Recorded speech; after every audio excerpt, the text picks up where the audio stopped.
Hi! I'm Raymond Lingalia, 25 years old, isa akong nurse. I'm Rizal Jane Tyson, 20 years old, isa din akong nurse. Masasabi namin na handa na kami na magkaroon ng lifetime commitment sa isa't isa. Ang unang-una, parehas na kami graduate and nasa tamang edad na rin naman kami. Ngayon, 4 na taon na mahigit na kami and siyempre sa loob na 4 na taon na yun, yung mga ups and downs kami na experience. Yun yung nagpatatag sa amin. Yun yung naging reason namin kung bakit gusto na namin pasukin yung buhay ng isang mag-asawa.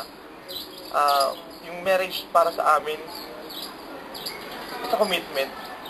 Yes. It's a commitment na kailangan meron kami sa isa't isa. And of course, Christ-centered. Siyempre, marami kasing mga mag-aasawa ngayon na nababaliwala, nasisira dahil hindi si God yung kanilang guide sa buhay nila. Siyempre, dapat may trust din kayo sa isa't isa para magtagal yung relationship niyo. Ang dream wedding namin, siyempre, kasama ko yung mahal ko, si Raymond. Kasama ko din yung family ko, family niya, mga relatives and friends, perfect moment, perfect time, perfect memories.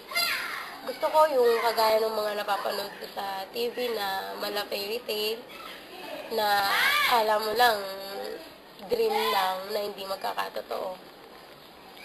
And of course, dream house namin, hindi siya masyadong malaki. Pero maayos tignan, malinis. And yung nakatira, yung family namin, kasi dream namin sa family namin yung magkaroon ng pagmamahalan and respeto sa isa't isa. Siyempre, huwag mawawala yun. Doon mo kasi masasabi yung isang tunay na pamilya kapag nagmamahalan, maayos. Saka, yung mapapalaki namin ng maayos yung mga anak namin na hindi sasabihin ng ibang tao na nagkulang kami. Kasi sa isang family kasi sobrang mahalaga sa paglaki ng mga kabataan ngayon. So, gusto namin sa family namin yung masimulan namin ng maayos. Kaya gusto namin sumali dito sa reality show na to para magkaroon kami ng magandang panimula. Yung masasabi namin na makapag-start talaga kami ng maayos sa magiging family namin.